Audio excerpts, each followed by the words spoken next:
Hello বন্ধুরা, good morning. সবাই কেমন আছো? আশা করছি বেশ ভালো আছো। আমরাও বেশ ভালো আছি। সবাইকে জানাই শুভ সরস্বতী পূজা। আজকে হচ্ছে সোমবার। এখন বেজে গেছে সকাল ওই 7টা, 7:30 মতো। চলো তোমাদের সবাইকে সঙ্গে নিয়ে আজকে ব্লগটা এখান থেকে শুরু করছি। আশা করছি আজকের ব্লগটাও অন্য দিনের মতো তোমাদের অবশ্যই ভালো লাগবে।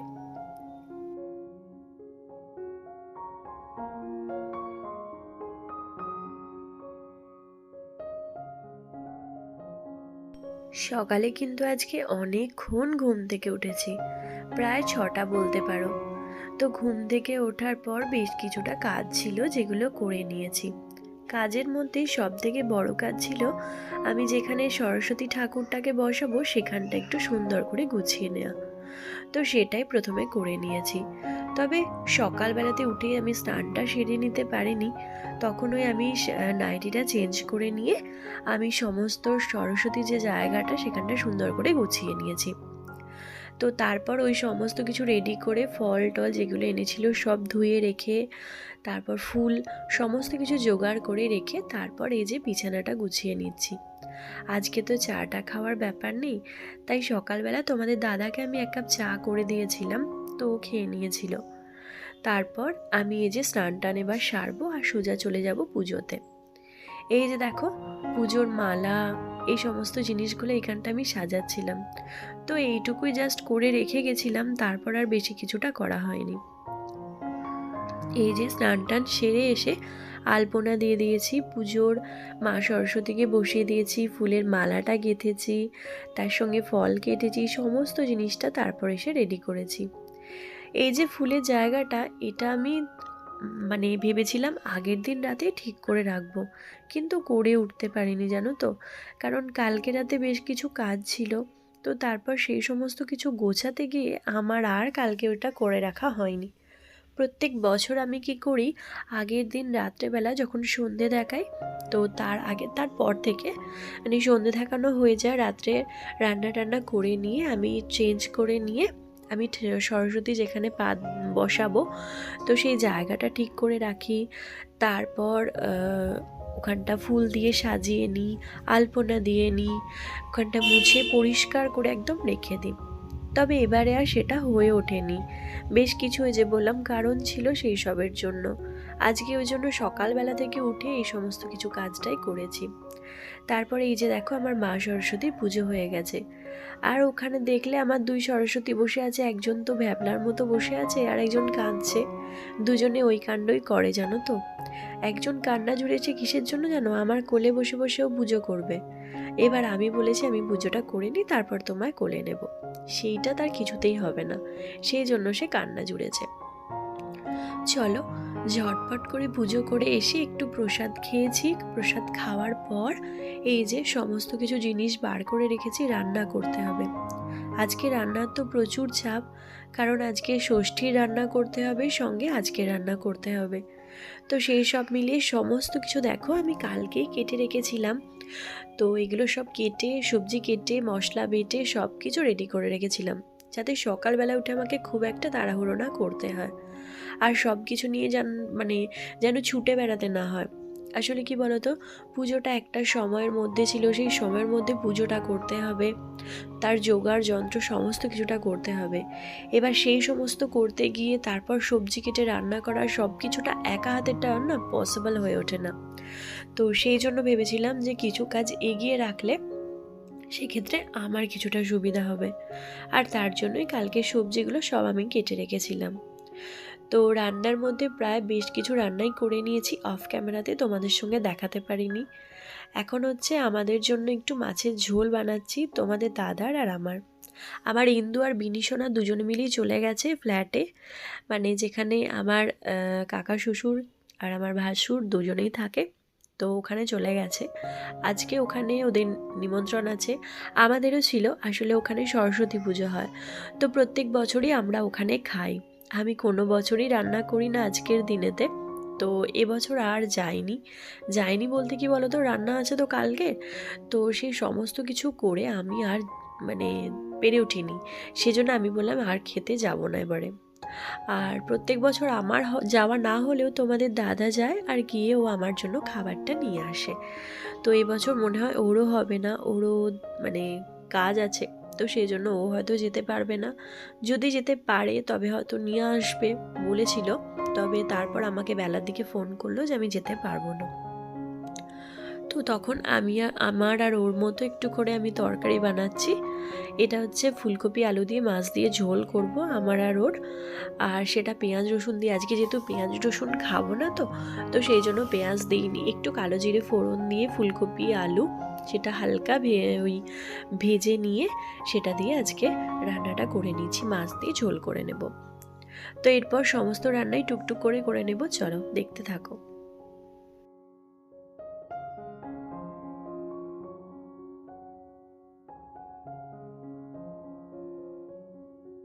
বেশ কয়েকদিন আগে আমি ফ্লিপকার্ট থেকে এই জিনিসটা অর্ডার করেছিলাম, তো এটা আমার 2 দিন আগেই এসেছে, বাট তোমাদের সঙ্গে শেয়ার করা হয়ে ওঠেনি।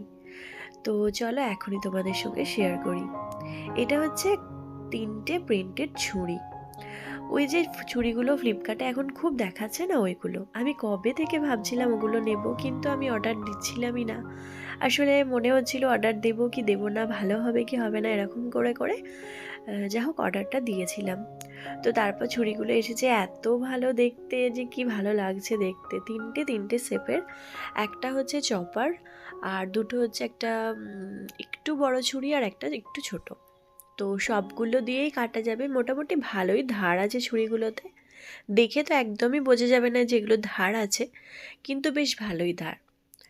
তো এইটা আমি ফ্লিপকার্ট থেকে কিনেছি, আবারও বললাম। তো খুব ভালো হয়েছে জানো তো ছুরিগুলো। আসলে আমার যে ছুরিগুলো আছে না, ওগুলোর একটা দুটো ব্রেড কাটার আছে আর একটা এমনি ছুরি আছে। তো ব্রেড কাটারটাতে ওই দুটোতে বেশ ভালো ধার আছে, কিন্তু এমনি যে ছুরিটা না, সেটাতে একটু ধারটা নষ্ট হয়ে গেছে।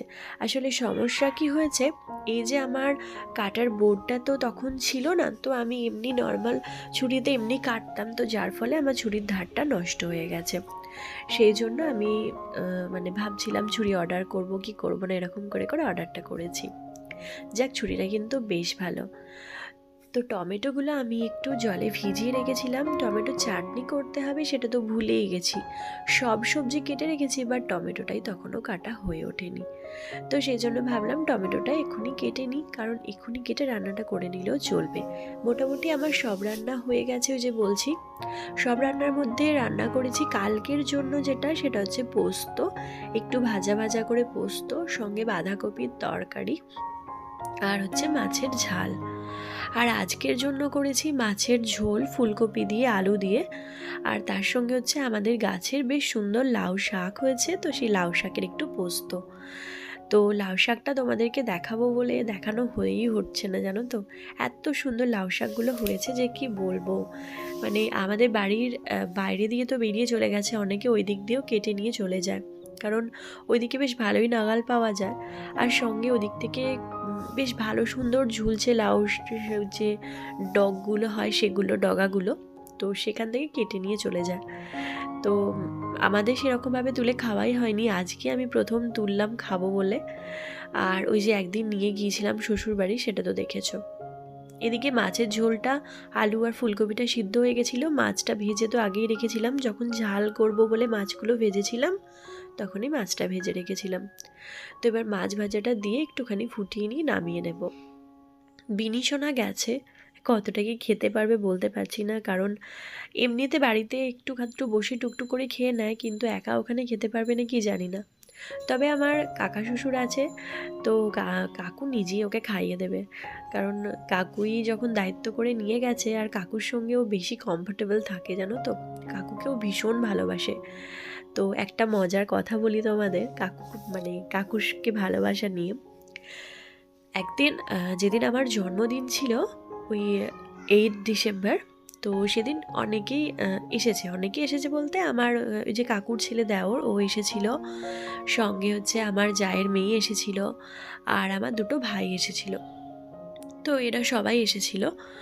তো আসার পর তো আমার ইন্দুসোনা এখন ওর বোনকে বলছে, জানিস তো আজকে মায়ের জন্মদিন, তো আজকে বাড়িতে না অনেক লোক আসবে। তখন ওর সেরকম কিছু একটা ইন্টারেস্ট যে দেখানো সেটা কিছু নেই। তো ও বলছে, ও কে আসবে? বলছে যে এরকম কাকুমণি আসবে, তারপর মামারা আসবে, ছদ্দি ভাই আসবে। ও তখন সঙ্গে সঙ্গে বলছে, আর ছোট, ছোট আসবে না? মানে ও কাকুকে ছোট বলে ডাকে। এই ছোট আসবে না মানে ওর কেউ না এলেও চলবে, কিন্তু ওর ছোটকে প্রয়োজন। ও ছোটকে এতটাই ভালোবাসে, আর ছোট ওকে ভীষণ ভালোবাসে। সেই জন্যেই হয়তো ও ছোটকে এতটা ভালোবাসে। সেই ছোট্ট থেকে ছোট ওর সঙ্গী। ইন্দু, আমরা যখন প্রথম বর্ধমান আসি তখন ইন্দু ছিল কাকুর সঙ্গী। কারণ ইন্দু তখন একা একা এসে একদমই মন ভালো থাকতো না, কান্নাকাটি করতো। তখন কাকু ওকে বেড়ানো ঘোরানো এইসব করে, খেলা এই সমস্ত কিছু করে ওর মন ভোলাতো। আর এখন আমার বিনি সোনারও তাই করে। আর ইন্দুও তার সঙ্গে আছে, ইন্দুও যায়। তো এইভাবেই চলতে থাকে, জানো তো। তো চলো, এটাই ছিল একটা মজার ঘটনা। মানে আমার মেয়ের হচ্ছে ছোটকে পেলে আর কাউকে দরকার নেই। আমি যদি ওকে বলি যে ছোটোর কাছে তোকে রেখে দিয়ে আমি বাজার যাব, সেখানেও কিন্তু নিশ্চিন্তে থাকতে পারবে। তো কি তো কী কী রান্না হয়েছে সেটা তো আগেই বলেছি, তাই আর বললাম না। এখন হয়ে গেছে সন্ধেবেলা, আমরা একটু বাইরে বেরিয়েছিলাম। তো বাইরে বেরোনোর পর তোমাদের দাদা বলল বাইরে কিছু খাবে।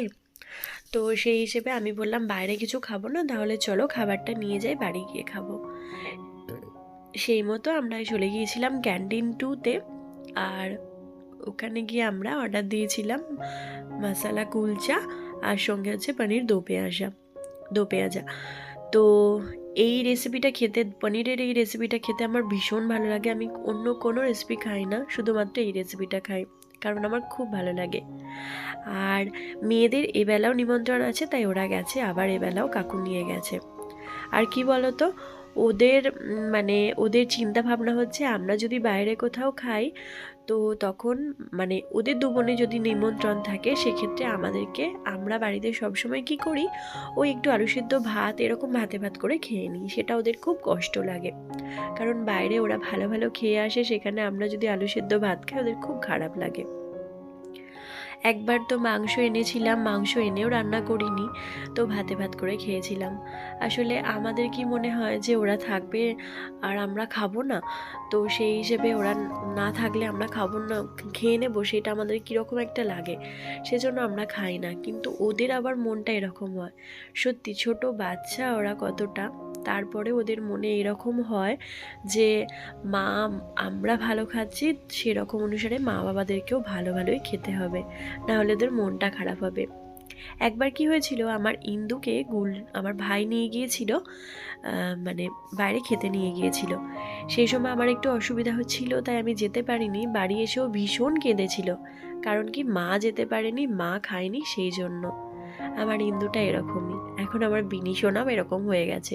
ও দিদি শুনে শুনে বলে, তুমি তুমি না খেলে আমরা খাবো না, এরকম কথা, জানো। তো সেই হিসেবে আমরা আজকে এটা এনেছিলাম, ওদের জন্য একটু বাড়িতে রেখে দেব। আর একটা রুটি, একটা কুলচা, আর আমরা দুটো খাবো। তো চলো, এই খেতে খেতে আজকে ব্লগটা শেষ করছি। কেমন লাগলো আজকে ব্লগটা জানিও। টাটা।